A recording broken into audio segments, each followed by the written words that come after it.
And the story seems to be that essentially the smart mice and the dumb mice, the dumb mice have the same genetic potential, as it were, as the smart mice. They can get their brains wired up in the same way that the smart mice have their brains wired up. It's just that they don't typically get their brains wired up that way in the typical environment that they have, where they're not getting licked and groomed a lot as babies. And of course, from a mouse perspective, if those mice don't particularly need to be smart, then there's no reason why they should need that kind of produce that kind of grooming and nurturing behavior from an evolutionary perspective. Yeah. In the book, the example of Romanian children. Yeah, we're going to get there. Over 24 to 48 months, that's like what? If you attribute so much to the cycle, then what can be done for someone? Right. Okay, let's get to, again, another student in the audience. This is great. You guys will get paid after the lecture. Next slide. Okay. So far we've been talking about voles and mice and little critters. How about human beings? Well, we can see some of the same kinds of interactions between nature and nurture in human beings. Now, obviously, we can't do these experiments with human beings, but there's actually a terrible, cruel experiment of nature that was performed on human beings. And this is the case of the Romanian orphans. So these were children that during the battle days of the Ceausescu regime in Romania back in the 80s. There were, for reasons that are sort of obscure, many children were placed in these terrible orphanages where they were just kind of attended to enough to stay alive, but nobody ever talked with them or played with them or interacted with them. They were basically lying in cribs by themselves all day long. And sure enough, when you looked at those babies, they looked as if they were terribly, terribly damaged. So when you actually examined the babies at the time that they were, fortunately what happened was that there was a great push to take these babies and young children and have them adopted by loving British parents. So at the time when they were adopted, these babies, as you might expect, looked really severely retarded. They were physically, their brains weren't as large as other babies. They were physically shrunken. They looked as if they weren't thriving. They were much smaller than other babies were. They didn't talk. They wouldn't interact in a normal social way with the other people who were around them. But so it might look as if you would have real reservations about adopting one of these babies. These babies looked like they were terribly damaged early on. But it turned out that when these babies were adopted, actually most of the babies came out perfectly well. Went to college, looked similar to the natural children of the families that adopted them. So even though there was all this damage early on, in a nurturing context, there was potential for recovery. However, at the same time, these children were more at risk for problems later on. So these children, even though most of them actually came out okay, if you compared this group of children with, say, typically developing children like their siblings in the adopted families, they were more at risk for having all sorts of problems, social and emotional and intellectual problems later on. Yeah? Does that partly have to do with, or the development normally, does that have more to do with how humans have a longer childhood? Mice, like the older ones not? Right. Yeah, that's a good point. So let me just get to the next point, which is relevant to this. It also turned out that you could predict how much at risk the children were by how long they had spent in the orphanages. So the older the children were at the time that they were adopted, the more likely they were to have problems later on. So it looked as if the experience had really affected them, and it affected them in ways that for some children ended up having these long-term effects. And it was connected to the experience. So it wasn't just, for instance, that these children happened to be more at risk genetically than other children were. But unlike mice, there was much more potential for recovery and change in the humans. And interestingly, although Michael Brenner, who did these experiments, has now been studying these children, children now in their 20s, they haven't yet figured out exactly what it is about some of the children that seem to make them resilient, that seem to let them recover, and about other children that kept them at risk. So there's some complicated interaction going on between the genetics of these children and their relationship to the environment that seem to have caused the outcomes. Yeah? Is there a difference between children that were placed in orphanage as infants or very young, compared to children that were placed there as mothers? Yeah. I read about the story before this where they actually did an experiment with young infants, and the nurse would like literally just give them the bottle, not look at them, no eye contact, no touching, and most of those infants died before they were treated. Yeah. Well, this is a whole other line of research that we'll talk about later on. So a lot of the work that we originally came not from anyone deliberately doing the experiment, but when they did observations of children in different orphanages, they discovered that in the orphanages where children didn't have continuity of care, where they were physically taken care of but didn't have the emotional care, those children did incredibly badly. And as I mentioned, when they looked at these children, the Romanian children at the time they were adopted, many of them had died. These were just the children who were the survivors. The finding is that the amount of time that the babies were in the orphanages was the thing that was predicted, but it was sort of conflated, right? Because all the babies were taken out of the orphanages at the same time. So it's hard to tell whether what we're talking about was how young they were when they were in the orphanages, or how much time they spent in the orphanages overall. Okay. So there's another example of a complicated interaction between nature and nurture. And let me just mention one more.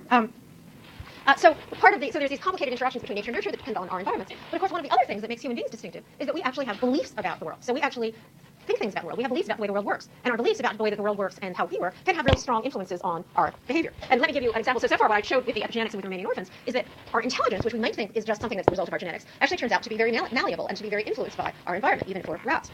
For people, there's another way in which our intelligence can be influenced by our environment. And that has to do with our beliefs. So this is work that Carol Dweck did. And what she did was ask people what they thought about IQ, what they thought about intelligence. Did they think that intelligence was something that was fixed and part of your genes? Or did they think that it was something that was fluid and flexible and could change, for instance, as a result of hard work and study? So they asked kids questions like, do you think that you could get to be smarter just by working really hard? And what she discovered was that there were differences. Some people, some kids, and some cultures thought that IQ was something that was genetic, that you couldn't change very much, and some people thought that it was something that was fluid and you could change. And what she discovered was that the people who thought that you could change it actually did better on school tasks than the people who thought that you couldn't change it. So thinking that you could get, and you can sort of see the rationale for this, if you think you could get smarter as a result of studying more, then you'll study more. And studying more actually does seem to help you to at least do better in school. And in fact, they discovered that they could just take a random sample of school children and give half of them a presentation that said things like, your brain changes a lot, there's a lot of neuroplasticity, exercising your brain can make it work better. And then they took another group and they said, your intelligence is the result of your genetics and your evolutionary history, and it doesn't change very much. And they discovered that the first group of children, again, did better in school than the second group of children. So what you believed about how smart you were has as much to do with how smart you ended up being as how smart you actually were. All right. So again, beliefs add another element of complexity to the interaction between nature and nurture. And let me give you a last example. Those effects can be even more complicated. So far we've just been talking about effects that nurture the environment have on a developing person. But one of the interesting things about development is that babies can actually have influences on adults, the adults around them, as well as adults having influences on babies. And in development, people talk about this as transactional effects. And a very good example of this is the case of different siblings growing up in the same family. That's actually a picture of my large, extremely large family of 6 children. I'm the one who's sitting there looking bossy sitting next to my father. When you actually look at siblings, to a surprising degree, and everyone here who has a sibling will know this, you see really big differences in children who are growing up, after all, in very much the same kind of environment, in the same circumstances. And one idea about why that might happen is that parents, we know, and we'll talk about this later on, that babies can start out having relatively small differences in temperament. So some babies are easier, some babies are more difficult, some babies are more risk-taking, some babies are more nervous, and there are these kind of small differences to begin with in the way that individual babies work. But what's more interesting is that parents react differently to babies who have different temperaments. And not just parents, but all the other people around them. So if you have a risk-taking baby, then you might, depending on your temperament, either be more protective or less protective than if you have a shy baby. If you have a baby, some babies, you put them in one of those swings that goes back and forth, and they think it's the most fantastic thing in the world, and they're totally happy, and other babies, you put them in one of those swings, and they scream, and they're totally miserable and unhappy. So what that means is that caregivers are going to change who they are, change the way that they interact, change the way that they behave, depending on these small temperament differences of the babies.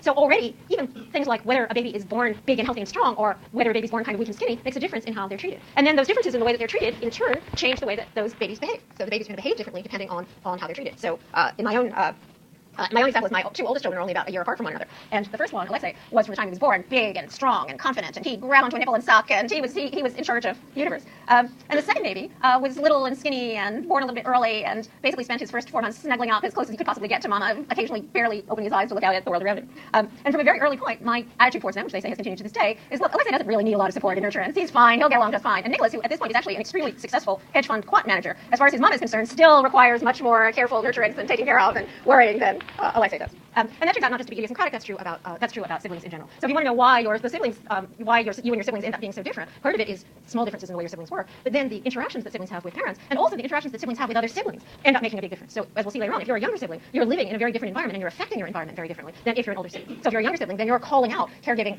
and bossiness on the part of your older sibling. And if you're an older sibling, then you're calling out neediness on the part of the younger sibling. So children are always, it isn't just that children are being shaped or affected by their environment, they're actually interacting with their environment. Is there a question? No, that was actually the baby. That was actually the youngest one. He's not either of those, but the incredibly petted, spoiled, adorable baby who's a whole other story. Okay, we do have 2 minutes left, so let's have a last explanation break before you go.